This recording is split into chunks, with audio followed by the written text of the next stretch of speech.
and he's from Mexico, and he's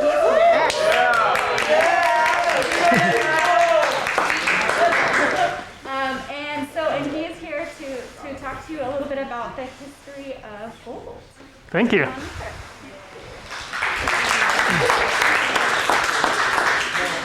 So thank you for having me. I think they asked me that not everyone feel as comfortable speaking or hearing the talk in Spanish, but ask me questions also in Spanish. So I grew up in Mexico, Mexico City. I did my undergraduate degree at UNAM, Universidad Nacional Autónoma de Mexico, largest university in Mexico, almost one of the largest universities in the world, 300,000 students, so very, very large. And then from then, I had the opportunity to go and do research abroad, which was here in the US. And that really changed my life and opened a lot of doors for me. I went to University of Cambridge to do my PhD. Then I was at the Institute for Advanced Study in Princeton for 6 years before coming to UC Santa Cruz as a professor.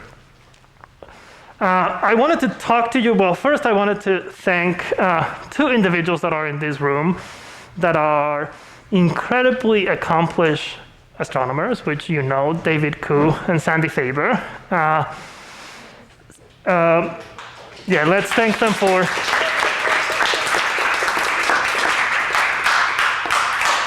And you know, it's been amazing to me, of course, as you know, a Mexican American, to have.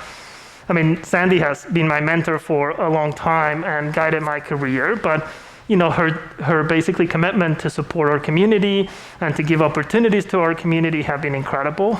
Just to give you a feeling of the caliber of Sandy is, you know, one of the most exciting things that happened to me before the pandemic was that I actually met Barack Obama. I was in Copenhagen. I had a position there in the Niels Bohr Professorship in Copenhagen. And in this celebration, you know, Obama was there. So I went in and I said, you know, hi, I'm so excited to meet you. And he says, where do you work? And I said, oh, I work at University of California, Santa Cruz. And he says, oh, you must know Sandy Faber. So, you know, so why did he knew Sandy Faber? Because he gave the Medal of Science to Sandy as a president, which is one, if not the highest honor that a scientist can have. So this is the individual that is basically around you, talking to you about science.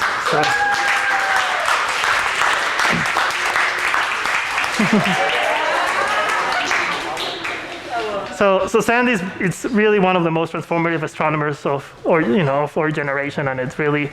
I'm honored to be on her present, and I'm really thankful for everything that she does. Okay, so what I'm going to tell you about is what are we made of. I'm going to try to make it personal. And Carl Sagan said it in a really beautiful way. He said, you know, the beauty of a living thing, that means us and everything around us, is not, you know, the atoms that we're made of, but how those atoms were actually manufactured. Yeah, so my idea is to give you the genealogy tree of every single atom in your body, more or less, and where we come from. And for you to understand that, in fact, a lot of the mysteries of the universe are actually locked up in your body. And I'm going to focus on particular elements. And as Alexandria said, I'm going to tell you the history of gold and many of the precious elements. This is very bright. That's kind of like all of the unlocked power that you have in your body is just pointing back at you saying, you know, you can do anything you put your mind into it. So in our bodies, we have about 10 to the 28 atoms. That's a lot of atoms. That's a 1 surrounded by 28 zeros. So we have more atoms in our bodies than stars in the universe, than grains of salt, than grains of sand. I mean, we're incredibly numerous atomically. And if those atoms could speak to you, they will basically tell you the history of the universe, because those atoms were assembled by incredible, complex process that happen in the universe. And in particular, because we are self-centered as humans, we're going to talk about the atom that is most important, or should be most important to us, which is oxygen. because it makes the vast majority of the mass that we have, 65% of it. Carbon makes about 18%. Hydrogen and nitrogen. Now, hydrogen is the oldest atom that we have in our body, cosmologically speaking, because it was manufactured in the Big Bang. So if you can speak to your hydrogen atoms, they will tell you about the Big Bang. No? So what about oxygen? Well, oxygen is an incredibly important element. And how was it manufactured? We have to go back to one of the protagonists of the story. These are a massive star. These are stars, we call them massive just because they're heavier than the sun. And they're about 10 times the mass of the sun. Now, these stars have 10 to the 58 atoms, so of course they're more numerous than we are. There's actually a magic number in astronomy and in physics that it's 10 to the 54. And it's when an object has 10 to the 54 atoms, gravity starts to dominate. Everything below that, it's a rock, basically, okay? Now, these massive stars, as you know, fight against gravity by burning hydrogen into helium, helium into heavier elements, and that transition, that burning creates heat, and that heat creates pressure, and that pressure fights against gravity.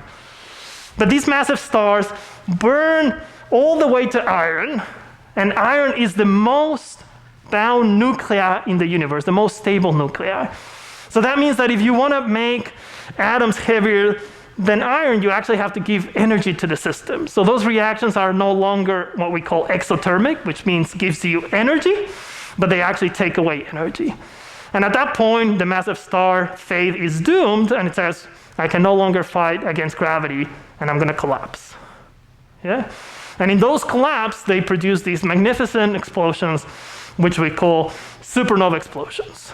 Yeah? And in the core of these massive stars, an object, which we call a neutron star, which we'll talk about in a second, is actually formed. And in that formation, this collapse, it's actually halted by the formation of this neutron star.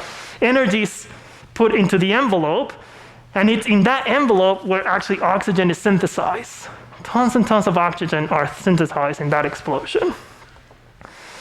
I'm going to show you a simulation. So I'm an astronomer that use computational tools to try to understand the universe. So we put the physics, the laws of physics into a computer, and we let the computer basically solve the equations. And what you're seeing here is the formation of a neutron star and the explosion of a very, very massive star. And if you look at the clock, the collapse in the core happens very, very fast. And a lot of the energy is actually radiated by neutrinos, which are these very weakly interacting particles. Here we have some of the hottest temperatures and highest densities in the universe. And this basically is trying to fight against gravity and be able to increase the pressure. And it takes about a fraction of a second for the cores of these massive stars to basically be able to build enough pressure that they actually lead to an explosion. And when they lead to this explosion, they become incredibly bright. A question in the back. The simulation? Yes. So the simulation takes about a fraction of a second. It takes about 0.2, 0.3 seconds for the pressure to grow strong enough so a shock is actually launched and the entire envelope is actually ejected. Yes? Was it measured in milliseconds? Yes. So 1,000 milliseconds is a second. No? So you saw that there were about 500 milliseconds, which is about 0.5 seconds. And when these explosions took place, they are incredibly bright for about weeks. And you can see it here. This is an image before the explosion took place, and this is an image after the explosion took place. And these things are so bright that they're almost as bright as the entire galaxy, the light of the entire galaxy put together. And as a result, we can actually see them from incredibly far away. Now, these supernovae are incredibly interesting in their own right, but for the story that I want to tell you is because they produce the vast majority of oxygen in the universe. Yeah? What you see here is a very nearby supernova explosion of a massive star. And what you see there is basically the newly, freshly synthesized oxygen. So the vast majority of your body was made in one of these explosions. They happen about once every century in our own Milky Way. Once every 100 years. Now, what is interesting is you can ask me, well, Enrico, but how many supernova do I have in my body? And this is incredibly interesting because supernova actually, as you can see there in these hydrodynamical simulation by one of my colleagues, Brand Robertson at UC Santa Cruz, is that they basically mediate the energy budget of a galaxy. These supernova inject energy, and as a result, did you see these fountains that are basically blowing up in these galaxies? All of that is actually all the energy injected by these supernovae. And as a result, imagine all these oxygen atoms are mixing within the Milky Way. So in your body, there's tens of millions of supernova encoded in your body. Because supernova from very, very far away from the Milky Way got mixed together before the sun was made, and you have basically all of those explosions in your body. Now, something that I'm particularly excited about oxygen is the human element of oxygen. Why? Because we breathe, even with a mask. Yeah?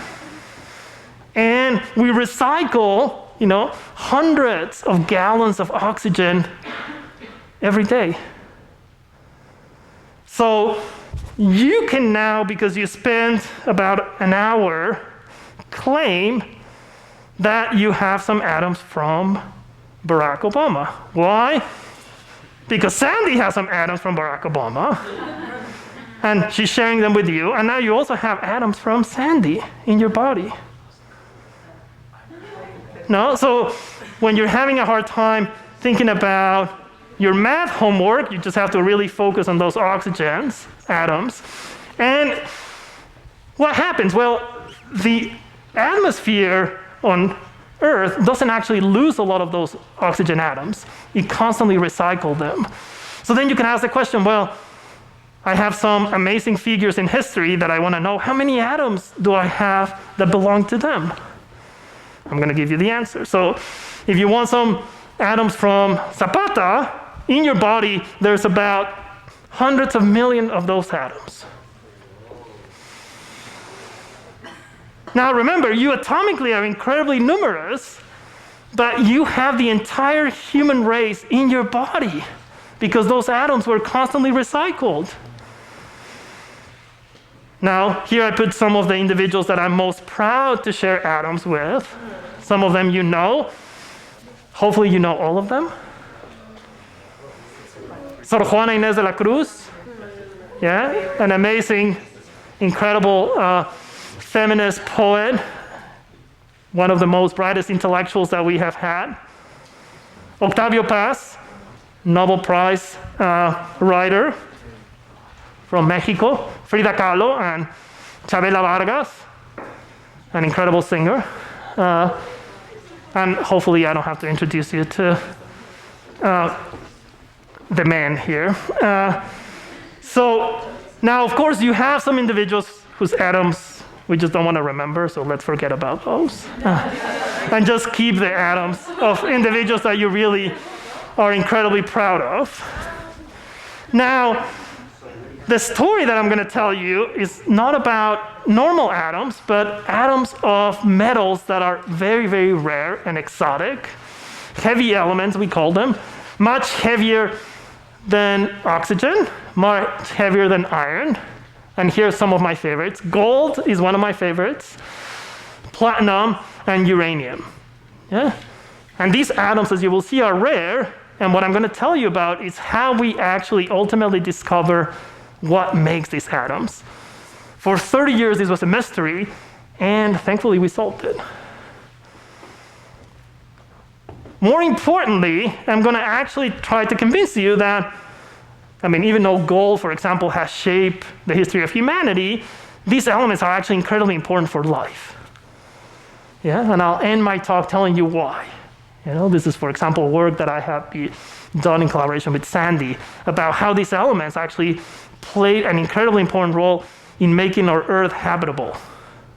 Yeah, and what I'm showing you is the magnetic field of the Earth.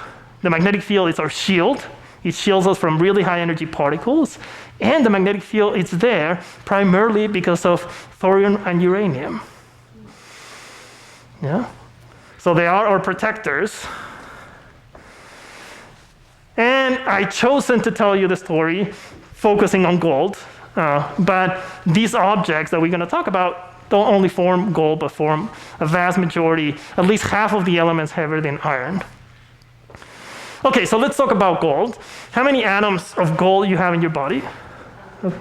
10 to the 18. That's a lot of atoms. Now, how many of you like sushi?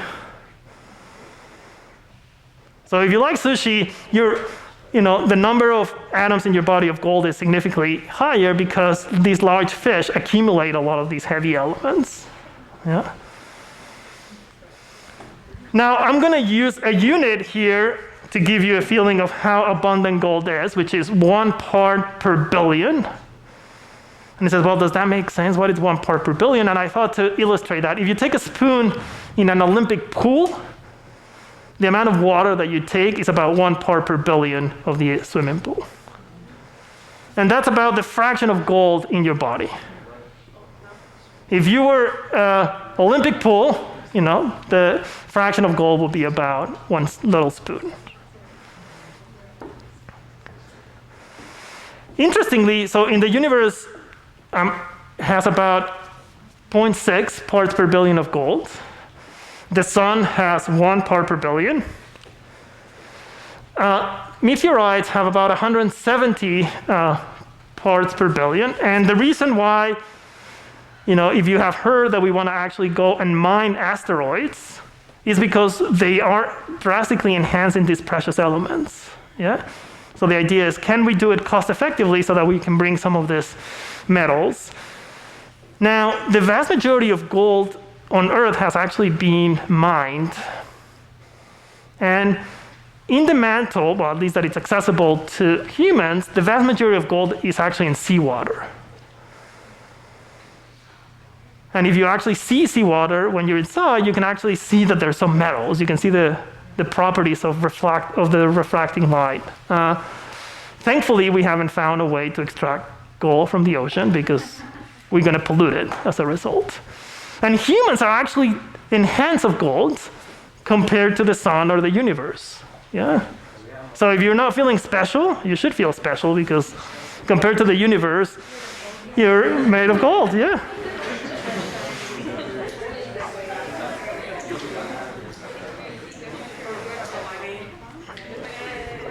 So what's the origin story of gold?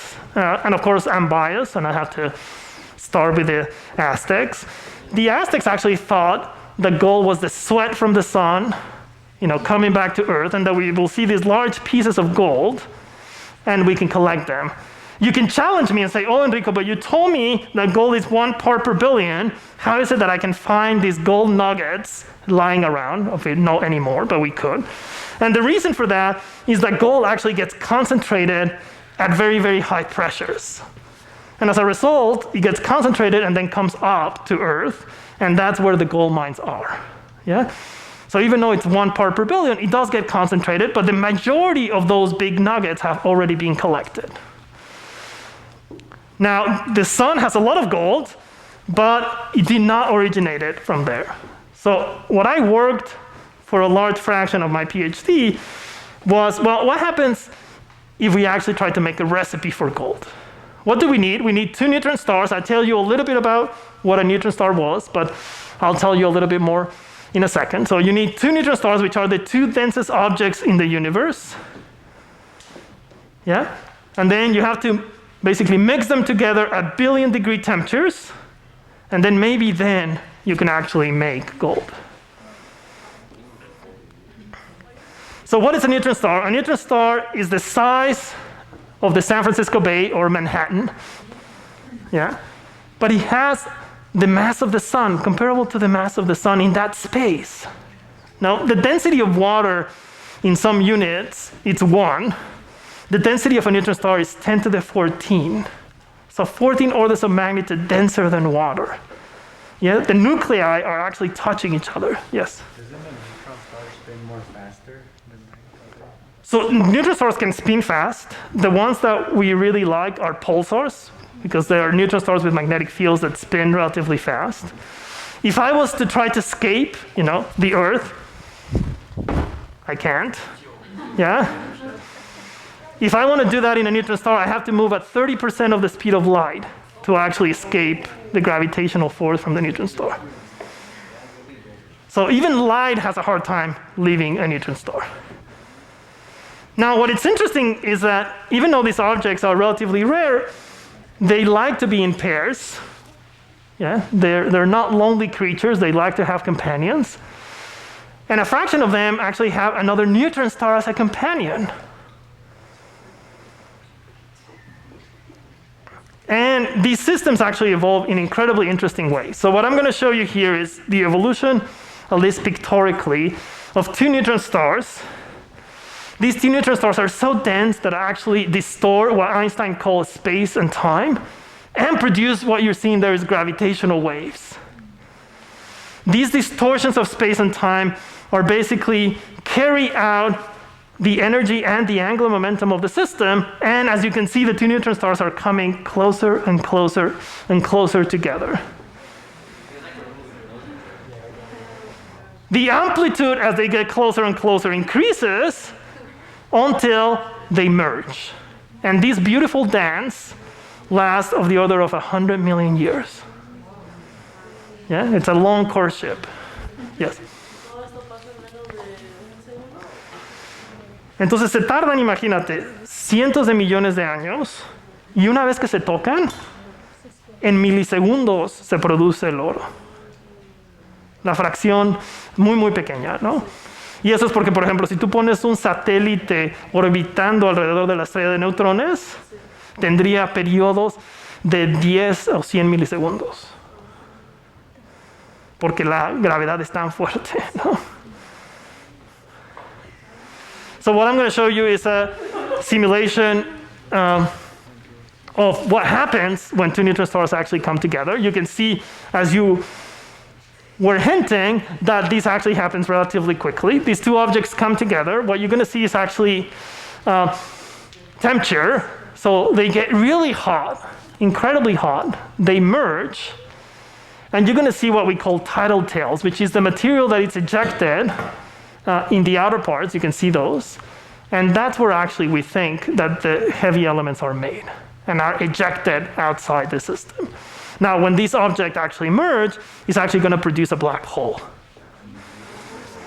So not only the birth of, or the production of gold comes from these systems, but also the birth of some black holes. Yes? Isn't a black hole also, isn't a black hole born after a star dies? Yes. So the question is, can a black hole die after a star dies? Yes. Sometimes the stars end as neutron stars, the massive stars, end their lives as neutron stars, and sometimes as black holes. But then you take 2 neutron stars and merge them, and then you also can get black holes. Yeah, so there's a wide range of avenues to get black holes, but you're right, the vast majority of black holes are formed in massive stars. Now, the type of prediction that myself and others made was that as these tails that you saw being ejected, this material was produced. This material was radioactive. It's heating up these tails. And it was going to produce a transient and optical wavelengths that will last about a week. And that was the prediction. And then the question is, are we ever going to see one of these objects? The answer is yes. And this is one of my favorite dates in history, apart from, of course, the birth of my own kids, which I didn't have to do any work, so I shouldn't get any of the credit. August 17, 2017. LIGO, which is a gravitational wave observatory, detected the gravitational waves coming from 2 neutron stars. What you see there is the signal.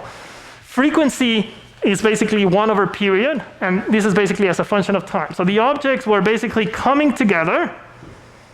The frequency was basically increasing. That means that the objects are getting closer and closer and closer until they merge. And we were able to see it with a gravitational wave detector. And the gravitational wave detector, I'm going to tell you a little bit about. How do we detect this signal? So gravity waves detection works very similar to how your ears work. So if you were to close your eyes, and I make a sound either in front or in the back of you, you will not be able to tell me whether that sound came from behind or came from the front. Why? Because you're blind to a plane that it's the plane of symmetry where your eyes are. That makes sense, no? Because they have, they occupy the same distance to us. So, of course, our eyes point in one direction, but our eyes cannot detect sound. So did you see these banana-shaped structures there? That was where the gravitational wave detector said, oh, somewhere in that plane, because I'm blind to it, or I cannot hear, I don't know exactly where it came from, but it came from some of these, banana-like shape. But what happens to the gravitational wave 170817? It looks like a smaller banana. Now, the story is amazing. So LIGO, which is an instrument in the US, has 2 detectors, and therefore it's kind of disoriented. It doesn't exactly know where things came. But 4 days before this event took place, Italy started running its own detector. So now we have 3 detectors. And if you had 3 ears, you will be much more effective at position where the sound came from. And then you will know with a little bit more precision where the sound came from. No? You'll be like a murciélago. No?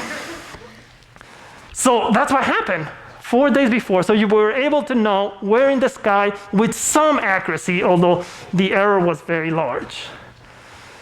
And we at UC Santa Cruz led a collaboration that is called 1 meter 2 hemispheres. 1 meter is here in Lick Observatory in the north. The 1 meter telescope, and then we had a 1 meter telescope in Chile, the SWOPE telescope. Why? Because we didn't really know if it was happening in the south or in the north. So we wanted to cover our bases. Now, what is interesting about this story is that we were competing with telescopes that were much bigger, particularly the Blanco telescope, which is a 4 meter telescope. Institutions like Harvard manage the 4 meter telescope and the DCAM survey, and we had a 1 meter telescope. So they had 16 times the collecting power, 12 times the field of view. They can cover much more of the sky. How are we going to beat them? So this is kind of like the David and Goliath story, no? So that's us, UC Santa Cruz, and if you actually heard the retell of that story, you will realize actually that David had the upper hand in this. He wasn't, Goliath was big, but that weapon, works at a distance, and that rock was moving, very, very close to the energy deposit by a handgun into his head. So we had to basically outsmart the 4 meter telescope owners. So this is what happened. In August 17, 2017, the object was basically detected in the south. We had to wait until it was dark in Chile, so we had to wait a little bit. And the calculation that we did, we say, well, this is the uncertainty. Somewhere there, the event happened. And then the 4 meter telescope said, well, I'm just going to tile the entire sky until I find something that looks like a transient. And we said, we cannot do that because we cannot compete with that. we know where the galaxies are within that volume, and we're only going to target the galaxies rather than the entire sky. So what you see there is 46 minutes after sunset in Chile, 8:14 p.m., 10 hours after the trigger. What we now know is that if a 1 meter telescope was looking at this in Africa, they would have detected this transient first. But no one was, thankfully. And you can see here the movie of basically all the galaxies that we're targeting. And very quickly, we discovered the first photons coming from this event. Yeah? And we are the first one in the world to actually see the light coming from 2 neutron stars merging. One of the predictions that we have made was that this light was going to turn very red as a function of time. And you can see there that it started very blue, and then it turned to be very, very red. So everything fitted together beautifully, and we were actually able to claim that the vast majority of heavy elements were formed in these sort of events. This is our team. I'm proud to say that I'm the oldest in that team. It's an incredibly diverse group of individuals. So Cesar, Costa Rica. Ryan Foley is the PI of the instrument and a colleague of mine, and he really was the brains of the collaboration. Dave Coulter, who also happens to be Latino, was instrumental because he's the one that designed the algorithm of how we're going to pick the galaxies, how we were going to basically make a decision of which galaxies to look at. And that decision algorithm, he was actually a computational engineer that say, I want to go to grad school, and brought all of his knowledge in computation into our group, and as a result developed this code that we were able to actually beat this 4 meter telescope. Ariadna Murgia Mexicana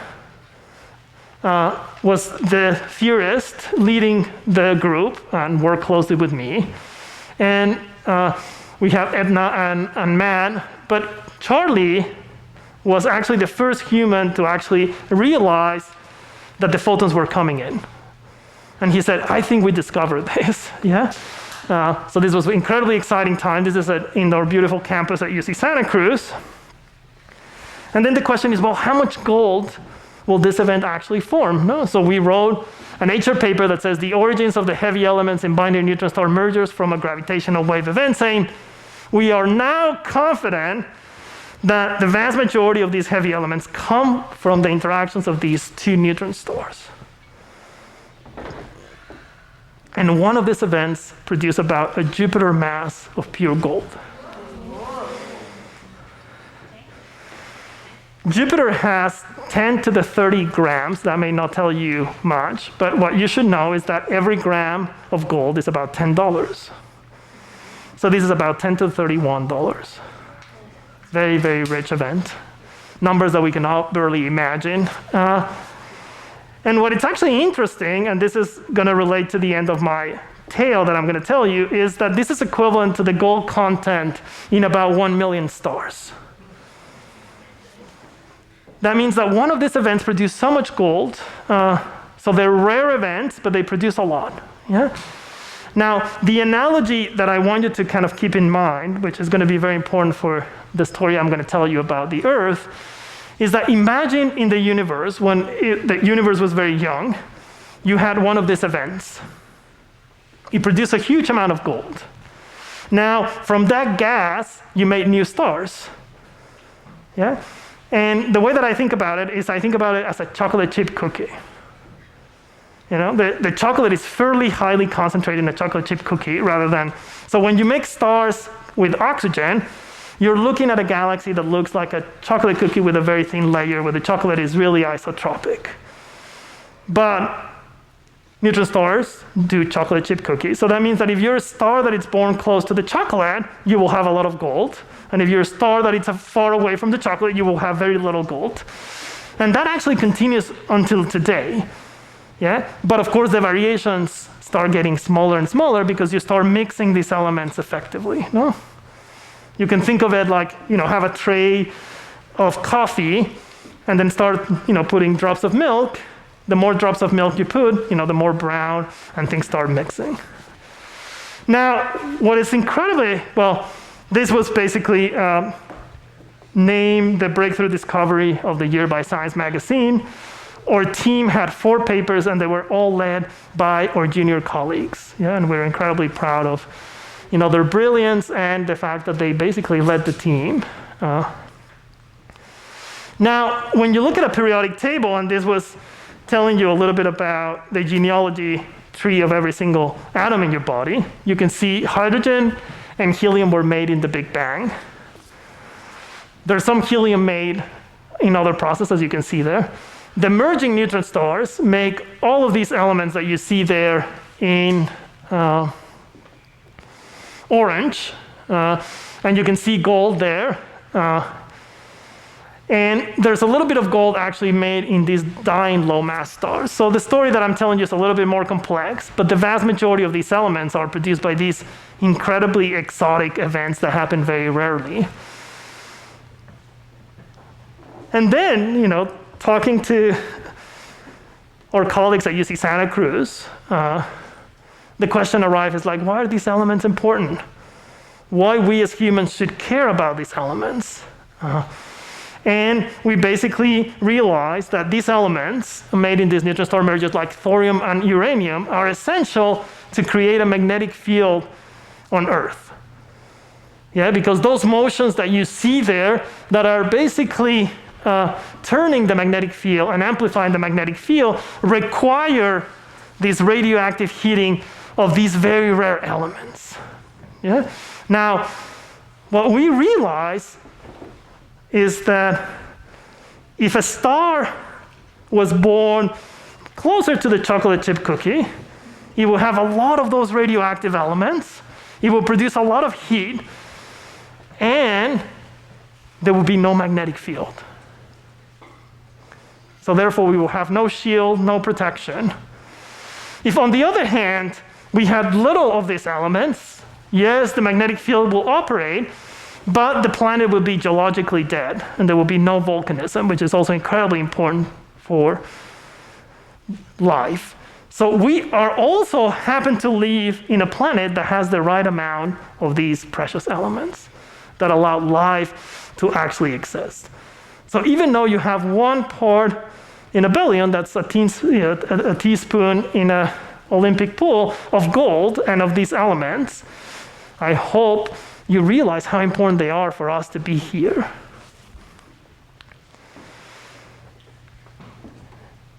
I don't know how much time I have.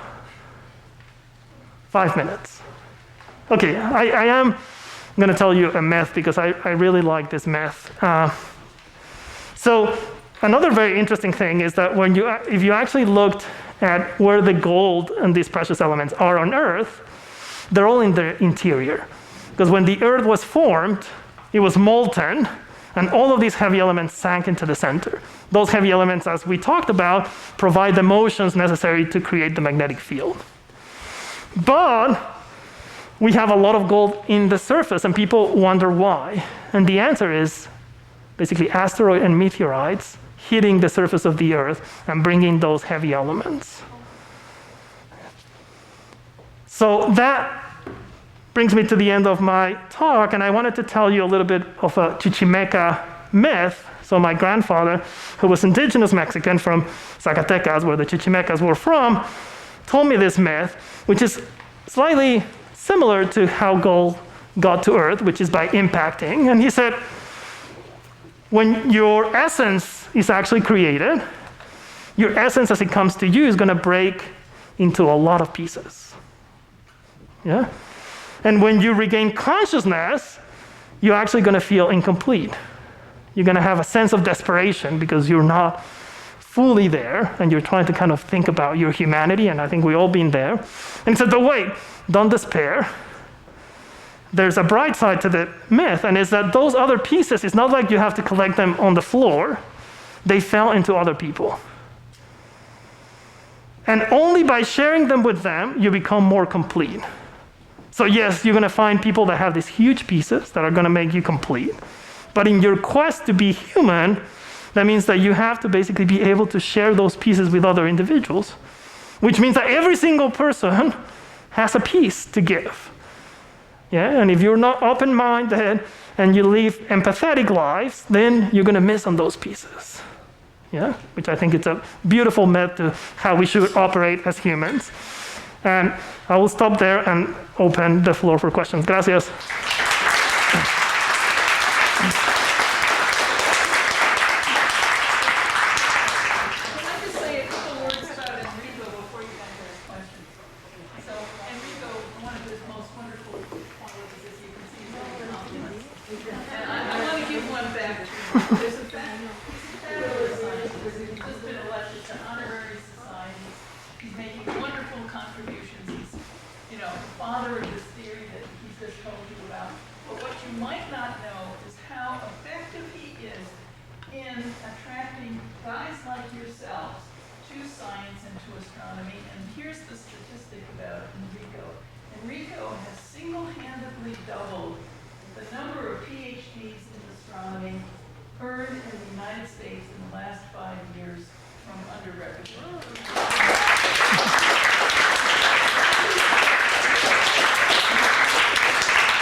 Yeah, I mean, I truly believe that, you know, if we want to make science excellent, we need every single voice to be heard. And sadly, not every single voice is heard. So voices like yours are essential to science. And, you know, we're losing all this capital. So I really will love for not all of you, but some of you to decide to be scientists. Yes? So us being made up of we use atoms. So does that mean that we have the atoms of Jesus, right? Yeah. You're recycled. We are recycled as humanity. Now, Jesus probably has more just because he's named Jesus, but. What happens in a black hole? The question is what happens to inside a black hole or around a black hole. The answer is we really don't know what happens. What we know is that in order to make a black hole, you need incredibly high concentrations of material in a very small volume. I am so sorry, my backpack got caught. Okay, no worries. I thought I offended someone.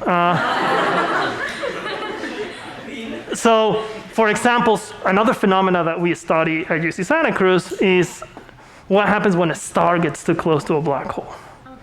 And when a star gets too close to a black hole, it actually can be ripped apart.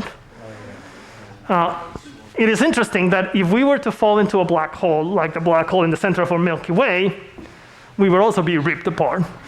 The difference of gravity between your head and your feet will be so large that you will basically be, stretched and broken into pieces. However, I don't know how many of you have heard the idea that you can travel in time inside a black hole. And, so when a black hole gets bigger and more massive, its density decreases. And there's some black holes whose density are comparable to water. And those black holes that are very massive are not strong enough to rip us apart. So in fact, we can fall inside a black hole, where the laws of physics, we don't really understand what happens, without being broken. And then that gave a lot of ideas for people that do in science fiction. But exactly what you said, what happens inside a black hole is something we don't understand. And in fact, it's because our theories of physics break down very close to a black hole. But we know they exist because we know we have detected these very high concentration of matter. And as you know, recently we took the picture of the first black hole. And why? Because as material was falling into the black hole, it was hot. And that image we saw, and we basically took a picture of it, which is kind of amazing. You had a question? Oh, let me. And then instead of a neutron star pairing up with a neutron star, can a neutron star pair up with a regular star? Yes. Very good question. So in fact, you can say how is it that you make two neutron stars? Because you have one star You need another one. They're massive. One of them has to die, make a neutron star. The other one has to die and make a neutron star. So we see neutron stars with a lot of things. We see neutron stars with very low mass stars. Those stars live forever, at least for longer than the age of the universe. So we see those. We see stars with white dwarfs, which are the remnants that you're going to get when the sun dies. So yes, we see them with a lot of partners. They really don't discriminate who they want to live with, and it's ultimately whether or not you have two massive stars that were born together in a binary, or maybe one massive star and a smaller mass. And as he was saying, some black holes are also forming binaries, so we also have seen a black hole and a neutron star coming together. But in that particular case, the entire neutron star fell inside the black hole and nothing was produced. Stars. How do black holes start? Starved? Yeah, like, no, how do they start? Oh, how they begin, you mean? Yes. Sorry. So stars that are very, very massive collapse, as I showed you in the movie, and sometimes make black holes. Yeah, so they're the remnants of these very massive stars. Now, if you go to the center of the Milky Way, there's a black hole that has 1 million solar masses. We really don't understand how that black hole came to be.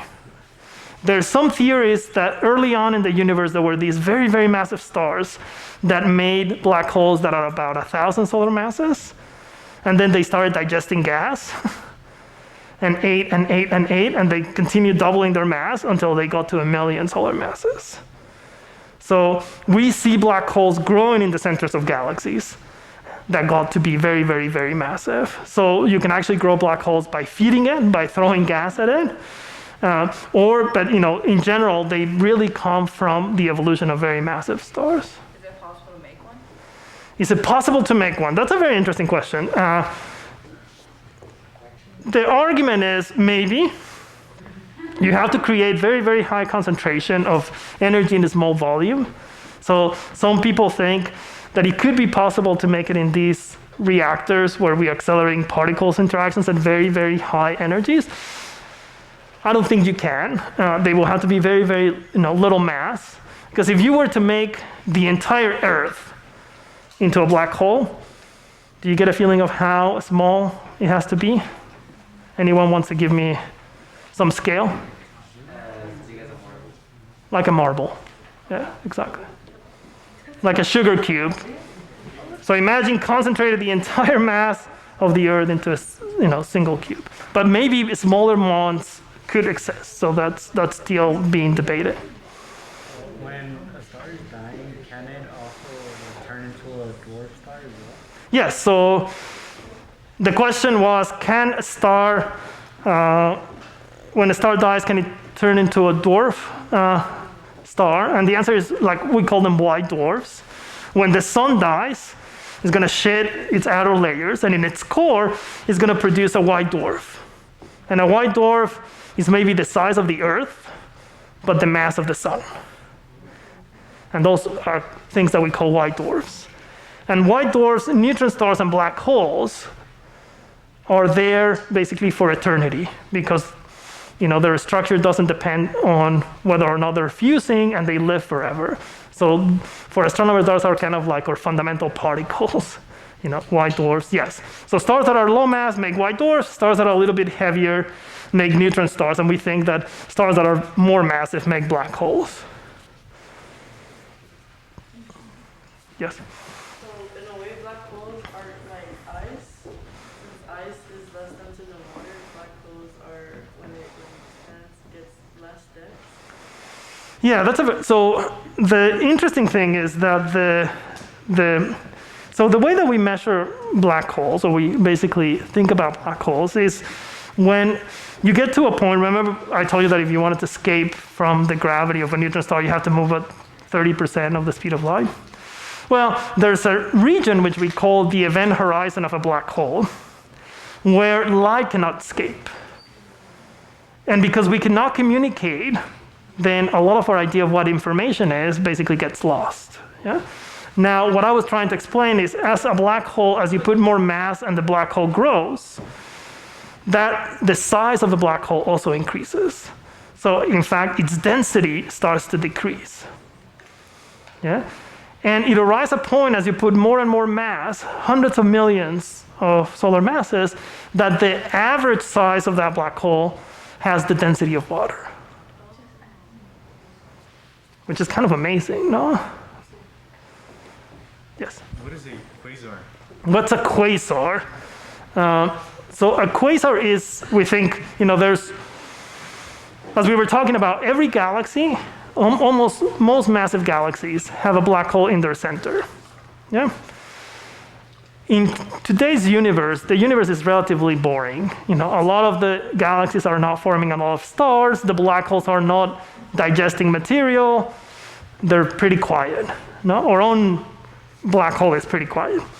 But when these galaxies were younger, the black holes were growing. They were basically digesting a lot of mass. And a quasar basically is the digestion process of material falling into the black hole. And as it falls, it produces these jets. It ejects material that is moving very close to the speed of light. And these objects are so bright, yeah, that we can see them from very, very far away. And a quasar is basically an active supermassive black hole in the center of a galaxy. So we think that something like our Milky Way, maybe at one point when it was much younger, it had a much more active black hole, which we could in principle call it a quasar. Yes? If you had to choose a star, what star If I had to choose a star, what star do I choose? The sun.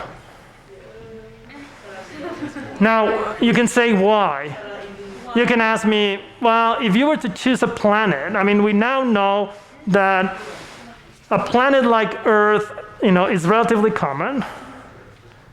Now, it takes a long time to get to the other planet, but I feel like, even this gold story that the Earth has and the sun has just the right amount of heavy elements to allow life, I want you to think that the most precious thing that we have as humanity is our own Earth. And therefore, we have to take care of it, no? Because I feel like the argument is made that, oh, look, there's many other Earths that we can go through as humanity, and if we mess up what we have, there's many others that we can actually get. So that's what I actually think that the sun, we're incredibly lucky to be around the sun. Now, if you ask me what, it's more of a exotic star that I'm really interested, I would say Cygnus X1. So Cygnus X1 is the closest black hole to us, and it's a binary. It has a black hole that is about 10 solar masses, and it's going around a massive star. That massive star is basically dumping material into the black hole, and the black hole is very bright, and you can see it going around. That's one of my favorite systems. Yeah. Yes? Can a black hole die? Can a black hole die? That's actually not only a profound question, but an interesting one, because Stephen Hawking actually became famous by thinking about Hawking radiation and thinking about whether or not black holes can actually radiate. Yeah? And he actually came up with the idea that if a black hole is actually really very, very little, very tiny, it can actually evaporate. And it ceases to exist. So the answer is yes. If you're a tiny black hole, you will evaporate. So some tiny black holes can die. Yes? Is it true that black holes are so hard to spot that we've only had just one picture of a black hole? Yeah, so the question was, are black holes difficult to spot? And the answer is yes, they're very difficult to spot, because if material is not falling into them, then you cannot see them. Yeah? So the way that I think about, this is kind of an interesting analogy, but imagine you flush the toilet. If you flush the toilet, what happens is water goes around and then ultimately falls in. But in order for water to fall in, it actually has to have friction, and it has to dissipate in order to fall into. So if you actually put an infrared camera above your toilet, you would actually see that the water, as it swirls, it actually produces radiation. Very similarly, when a black hole, it basically material is falling into, it produces radiation, and it's very, very hot radiation. And that image that you saw was basically the radiation from a black hole. And the black holes that we can see are basically digesting a lot of material. But in our own Milky Way, it's speculated that we had hundreds of millions of black holes, and we only know of a handful. Now, what is interesting is now because we are detecting black holes with gravitational waves, we are seeing a lot of black holes that we didn't know exist. Yeah, and our inventory of black holes is actually really changing. And we are, I would say, in a crisis as astronomers trying to understand how we can make these black holes. Yeah, because these black holes come to us because of gravitational waves, not because of light. So that's another way of seeing the universe. No, I mean, if you think about it, we are the only people in humanity that have the opportunity to actually see the universe using gravitational waves, not only electromagnetic waves like light, which is kind of amazing. So yes, they are very difficult to see unless they happen. So a lot of the black holes that we see, they have a companion like Cygnus X1 because the companion is massive and it's dumping mass into the black hole. Can't they also merge black holes? Yes. So similarly as, so two neutron stars merge, black holes merge. And we actually, LIGO has seen, the vast majority of things or objects that LIGO has seen are black holes merging. But they don't make anything. I'm gotten please stop talking. Yes, last question. I was just saying they don't make anything when they merge the way the neutron stars make gold. Well, they don't make anything useful to us, but they make black holes. Because when two black holes merge, they make a more massive black hole. And they make black holes that are spinning very fast because, they come from so very fastly spinning black holes. But because no material is around them, there's no creation of these heavy elements. Okay, and we'll stop there because I've gotten we want you to go and see the light, but I'll be here with you, and thank you for your time.